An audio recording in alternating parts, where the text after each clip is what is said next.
Assalamu alaikum wa rahmatullahi wa barakatuh. Welcome to a new video. I don't know if you caught this one. A few weeks ago, I uploaded a very short video with me and Zakir Hussain going through the Satanic verses. Zakir put some arguments forward, dealing with the prophets of the Old Testament teaching forms of paganism.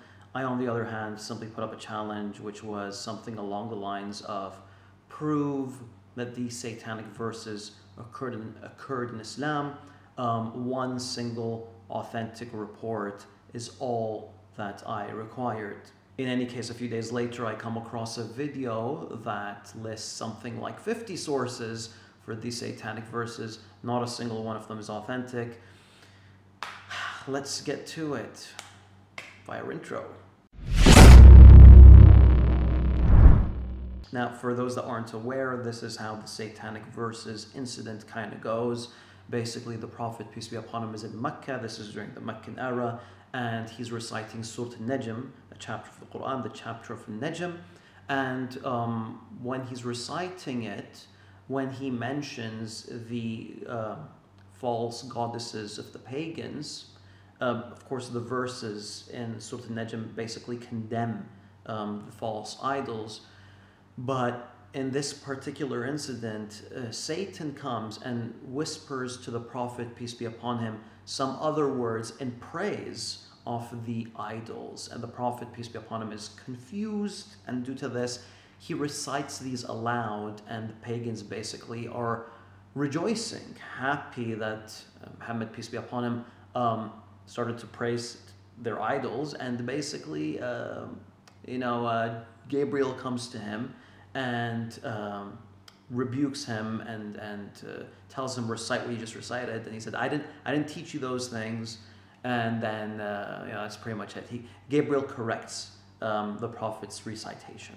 Those that want to claim that there's legitimacy to these reports, what they do is they try to pile onto you everything, including the kitchen sink, in order to make it seem like, oh, this is something that has been reported by so many people. There's no way this could not have happened. In any case, Muqatil, in his book, in his tafsir, relates the story of the satanic verses 4 times. Now, these critics of Islam, instead of saying, okay, Muqatil is one source, they say, okay, so you have 4 sources, 4 references of this incident. Well, in reality, it's just one person who's unreliable, who is declared to be a liar by multiple major scholars of hadith.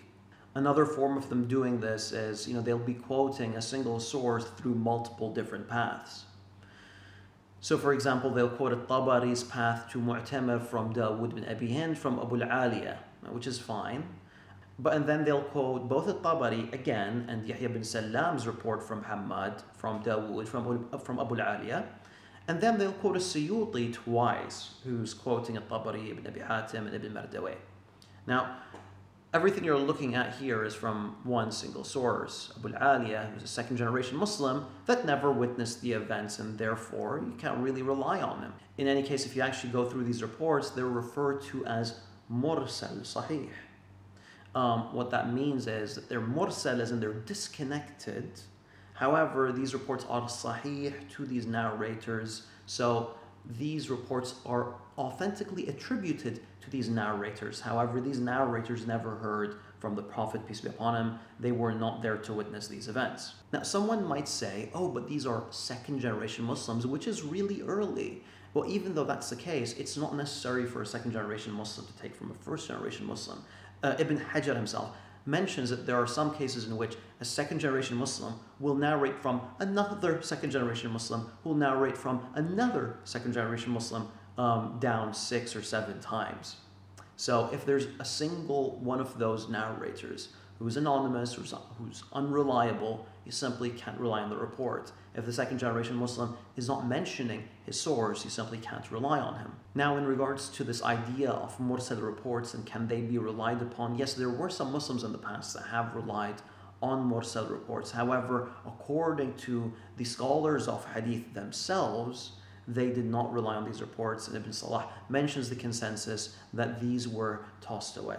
Of course, when I say tossed away, I don't mean literally like tossed away. I don't mean they're rubbed out of books. I don't mean they're literally scrapped. I mean they're not relied upon. However, those that did rely on mursal reports, did they really, really rely on mursal reports, or were they just being lenient and accepting of those specific mursal reports because those reports fit in line with their rulings of jurisprudence? That seems to be the case, because when they are faced with the mursal reports that conflicted with their jurisprudential views, they would chuck them out and they would be refuting them. Those that are interested in like practical examples of that, I would recommend Al-Hikam by Ibn Hazm.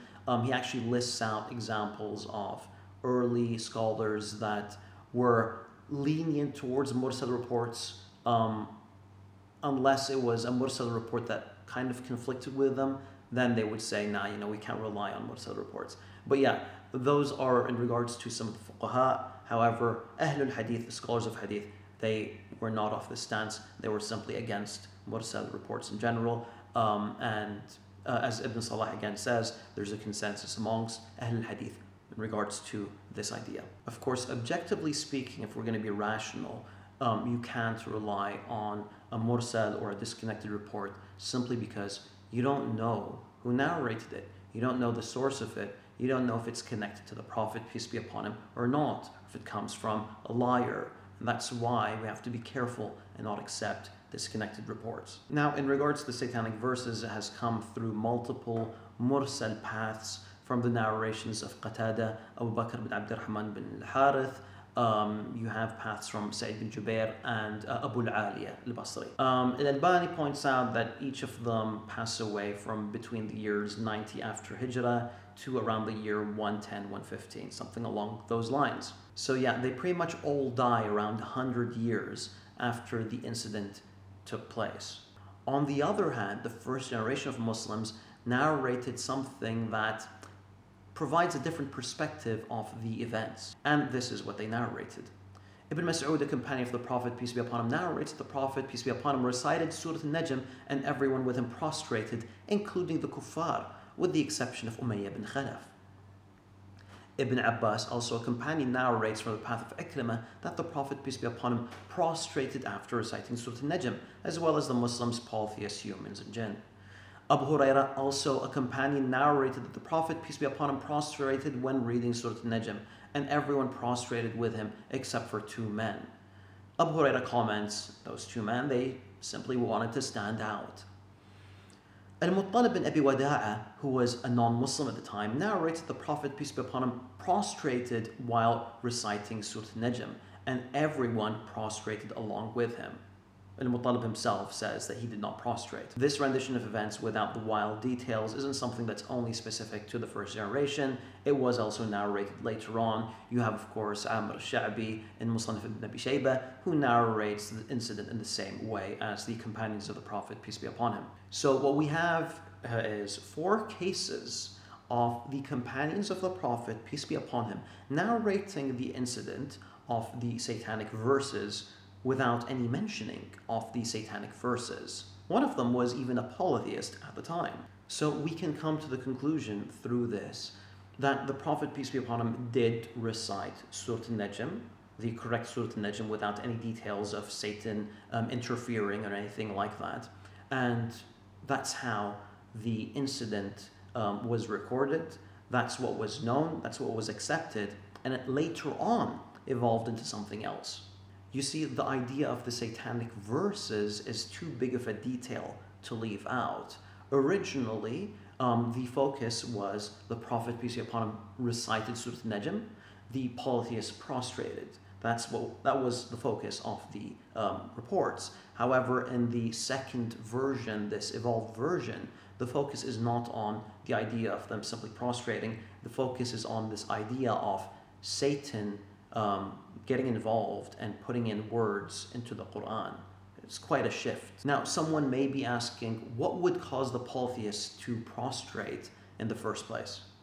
So, to understand that, what you need to keep in mind is that this idea of pagans or classical Arabs prostrating to poetry wasn't that strange. You had Al-Farazdaq, who used to prostrate when listening to the poetry of Labid. And he would prostrate, and they would ask him, why are you prostrating? And he would say, I am aware of the prostrations of poetry in the same way that you are aware of the prostrations of the Quran. One of the rulers of the Umayyad dynasty would also say, when speaking about the poetry of the Rumma, he'd say, if this poetry was known to the people of Jahiliyyah, the pre-Islamic Arabs, they would also be prostrating to it. So with that, it comes to mind that this idea of prostrating in admiration of eloquent speech wasn't foreign to classical Arabs. Secondly, the prostration of the Prophet, peace be upon him, in, for example, Abu al-Aliya's rendition of the Satanic verses occurs right after he recites the praise for the pagan gods. However, that doesn't really match with the chapter.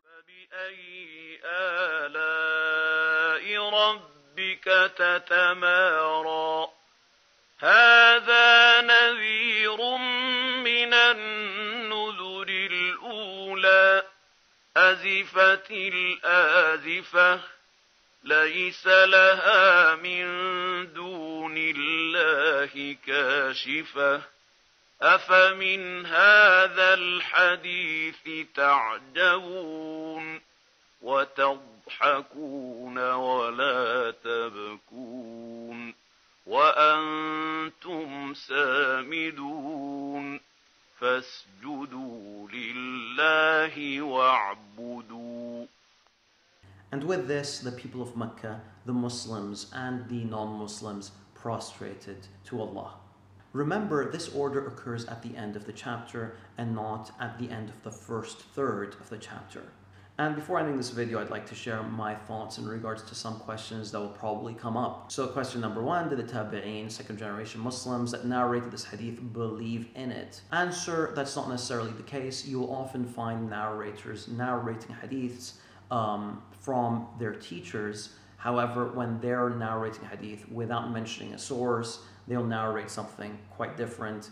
And I've come across several examples of that occurring. One thing that I do find concerning is that you'll find these tabi'een who are known to mention their sources, they're for some reason not mentioning their sources for this specific report. That should be a cause for concern. Question number two, where did these reports come from? Well, they may have come from Meccan propaganda. When the Prophet, peace be upon him, prostrated and the mushrikeen, the polytheists, prostrated as well, they may have simply been asked, why do you prostrate? And they would have answered something along the lines of, well, it's because Muhammad was praising our gods. And that idea continued and spread among the Meccans, and it was eventually picked up, and the Tabi'een, the second generation of Muslims, simply picked it up. Ibn Ashur reports that Ibn al-Zabahra, who was the top Meccan poet of the time, may be the person that created those verses in the first place. But of course, there is no authentic chain for us to confirm that theory. Of course, I'm just speculating, and there's ultimately no way to know who made this up and where it came from. The third question is, isn't this authentic from the report of Ibn Abbas? The answer to that is that the narration that is authentic from Ibn Abbas is the narration that we find in Sahih Bukhari, in which he's simply speaking about Surah Al-Najm and the Prophet, peace be upon him, prostrating with the mushrikeen, with the polytheists, without going into detail as to why. And of course, without the addition of the Satanic verses. The report about the Satanic verses comes through Sa'id bin Jubair alone, the student of Ibn Abbas. Al-Tabari quotes it from a path from Shu'bah, from Abu Bishr, from Sa'id. Those that narrated from Shu'bah, including his top students like Gundar, Abdul Samad, and Abu Dawood, Tayalsi, are all narrating it in this fashion. Al-Bazzar points out that attributing this report to Ibn Abbas through the path of Sa'id bin Jubair is merely a mistake. Now this is supported by another path which comes through Uthman bin al-Aswad, who narrates from Sa'id bin Jubair without attributing it to Ibn Abbas.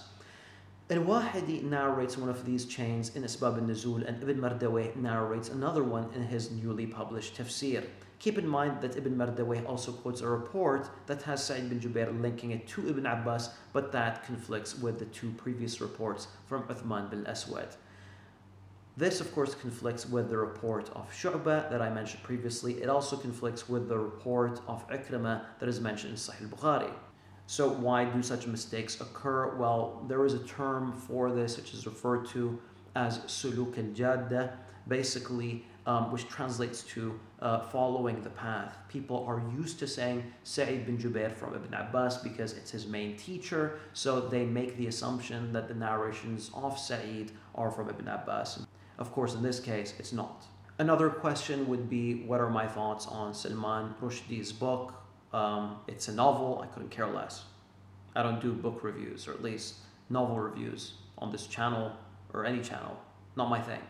The final question would be, does Al-Albani authenticate the hadith? And of course I would be responding with, what the hell is wrong with you? Al-Albani authenticates the origin, the asl of the report, which mentions nothing about satanic verses. For his response to the actual satanic verses that's available in Arabic. An English translation of the book is in the works, and I'll keep you updated in regards to that, either on here, on Twitter, or whatever. And that's pretty much it for this video. I'll see you guys in the next one. Assalamu alaikum wa rahmatullahi wa barakatuh. It simply may have been something like Meccan propaganda. And the reason why okay, can you please stop that? بس